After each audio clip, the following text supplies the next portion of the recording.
Hey guys, Dave from Nerdarchy here. 4 nerds, by nerds, hanging out with a full contingent today. Ryan. Ted. Nate. And we had a request to do a video on healer builds.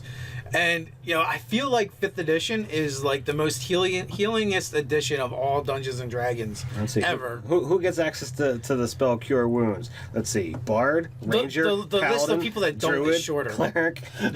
Could just, who can't heal? Barbarian, Monk, Sorcerer, Wizard, and Warlock. You know, everybody else gets a Fighter and Rogue. But there's so many of them that do. Yeah. Well, I mean, I feel like that's almost true. Like, all the Divinity classes got it before, too. So, wait, did they not previously give Cure Light to Druids? No, Druids always had it. They've always had Cure. Yeah, so I but feel the fact that, you know, Rangers and Bards, you know, now have, you know, far more spell casting than they used to. Yeah. You know, and having access to that right away, it's you know, it's more classes that are straight up. So when we're talking to a healer build, you're going to go you could go Bard, you know, you can go Druid, obviously Cleric. Oh, really? Really? I heard the heal thing. Paladin Ranger. Paladin's got access to the lay on hands, and that in and of itself is a massive pool. It's nice because it's so flexible, and it's so like, oh, I can just spend this amount of that resource, and we're golden. Yeah. Oh, you're down 1 point. It's kind of weird though that the Ranger gets Cure, but the Paladin doesn't. But I know they have lay on hands. Wait, I think the Paladin gets Cure on his spell list too. Do they? It's just like, well, I could smite things, or I could cure somebody. I'm gonna smite. Smite. Yeah. I'm not actually sure. Yeah. Well, I mean, if we had looked at the books a little bit ago. And we came back with a PHP in hand to figure out, yes, the Paladin does in fact get Cure Light Wounds on their spell list. I don't think any of us have ever cast Cure Light Wounds as a Paladin. No, it's about smiting. Yeah, it's all about the smite. I think the Paladin I've played, I've actually used the Cure spells, you know, in the. You're doing it wrong.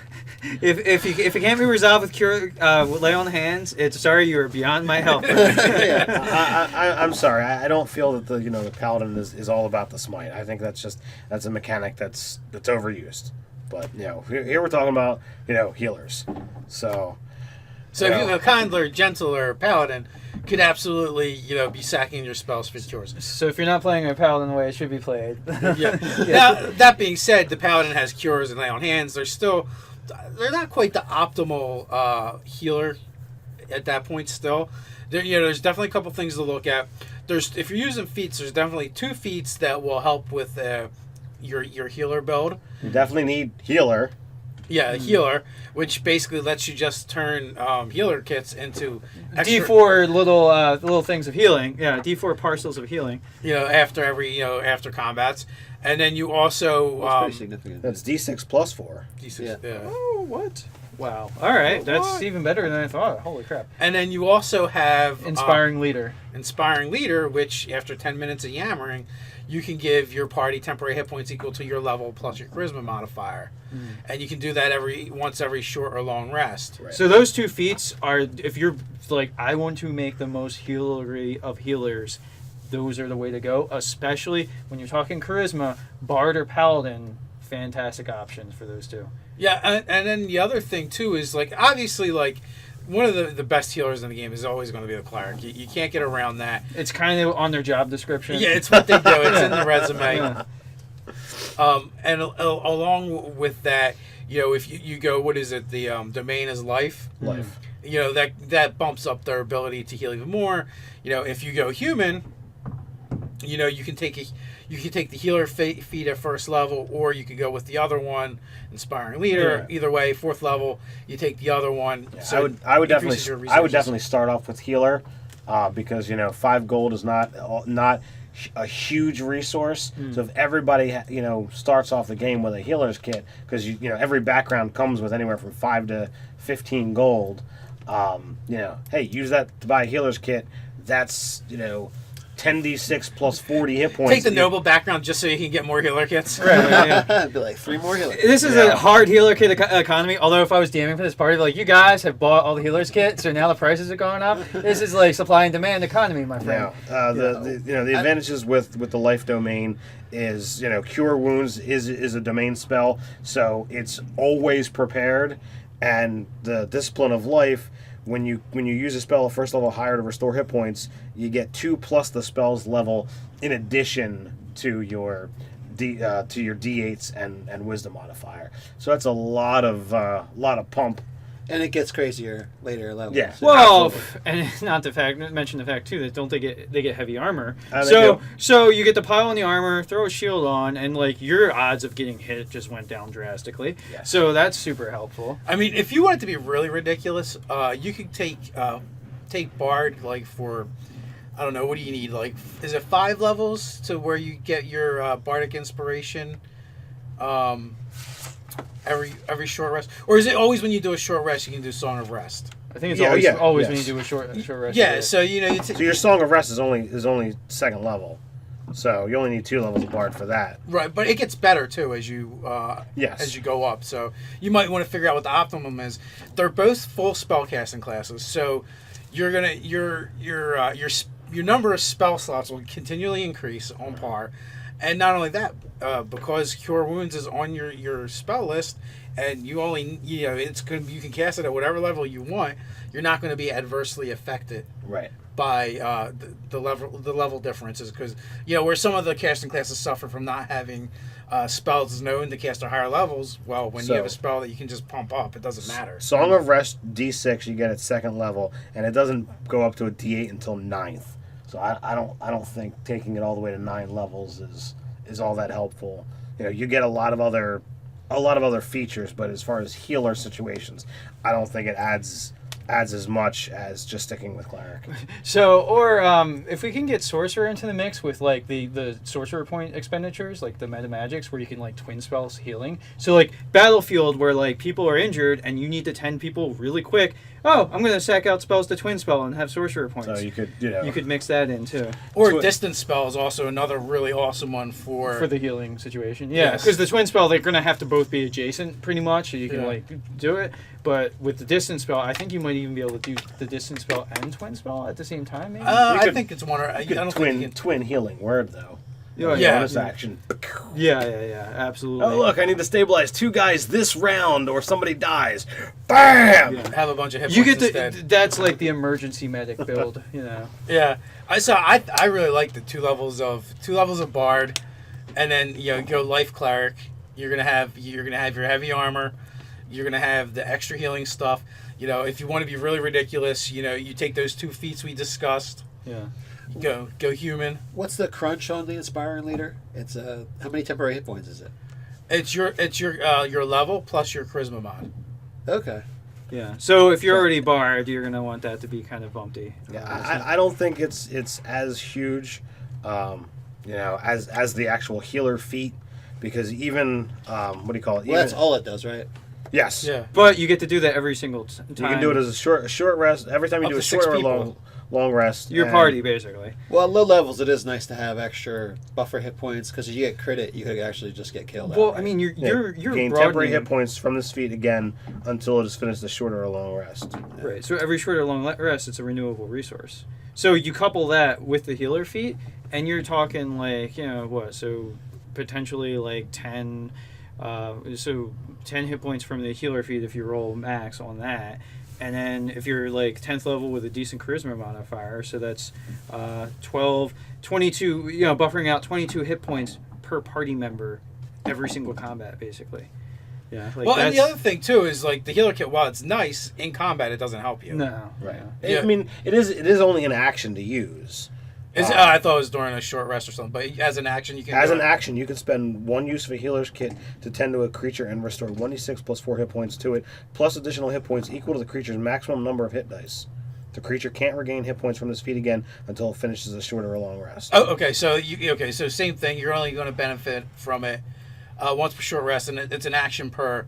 And again, but then the only other issue is the fact that in the heat of the moment, sometimes having the hit points up front is a little bit more useful than after the fact. well, yeah, like getting crit to death, Yeah, So, crit yeah. to death would be a major problem. Yeah, which is a low level party problem.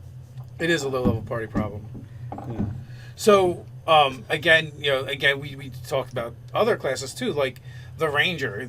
Can heal in this edition. Like while it's not the most optimal healer build you can go with, it is kind of cool that there's so many options for 5th edition to get healing into the party, where you don't actually even need a cleric anymore. Yeah, no, really. I have a few so people that have healing or have access to healing kits, like someone has a healer feat. A ranger with a healer feat is actually really useful for that beginning.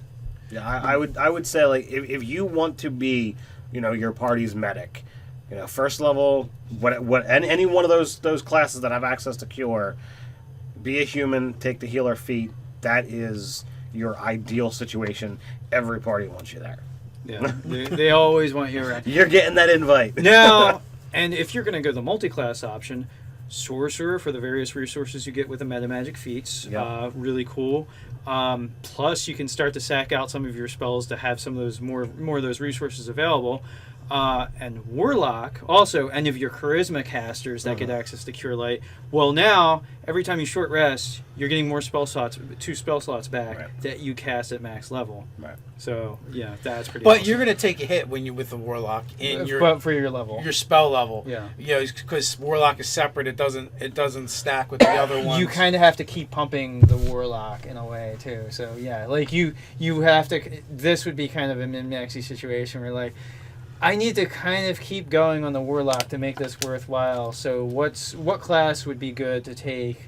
Maybe the first 4 or 5 levels of, and then like straight up warlock afterwards. Life cleric. Probably life cleric. Oh, I'm in ridiculously heavy armor, and yeah. Yeah. Well, and then the thing too is like, and you could go, any of them, but you could go blade pack and be right in the thick of things without too much problem. Right. Yeah. And absolutely. the other thing that I think we mentioned off camera is if you're seriously looking at at doing this and you're liking the sorcerer idea, and you happen to play with the Unearthed Arcana stuff, you could always go Favorite Soul. Favorite Soul. I've actually been dying to play a Favorite Soul. I'm definitely leaning that direction as well. Yeah, I just like them thematically, but yeah, that actually gives you the best of kind of both worlds with sorcerer and healing. Right. So, there's probably a plethora and ton of other variations we could go on the healer. We've given you some ideas. We've given you our best pick, I think. So with that, you guys can let us know what you think. How would you do it? How have you done it? In the comments below while you're at it. Like, share, and subscribe. You can tweet us at Nerdarchy on Twitter. You can check out awesome articles over at nerdarchy.com. And while you're there, you can check out Nerdarchy the store. So until next time, Stay nerdy.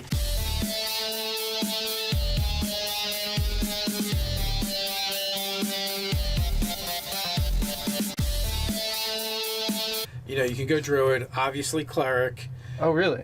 Really? I heard the heal thing. Paladin because ranger.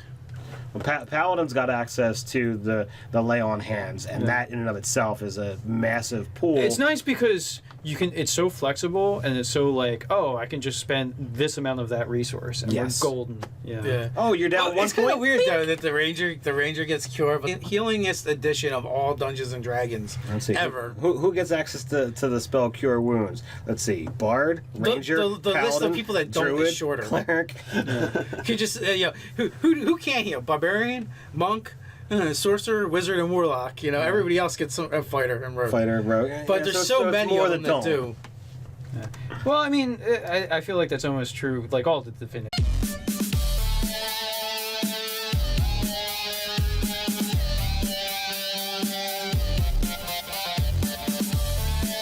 Hey guys, Dave from Nerdarchy here. 4 nerds, by nerds, hanging out with the full contingent today. Ryan. Ted. Nate.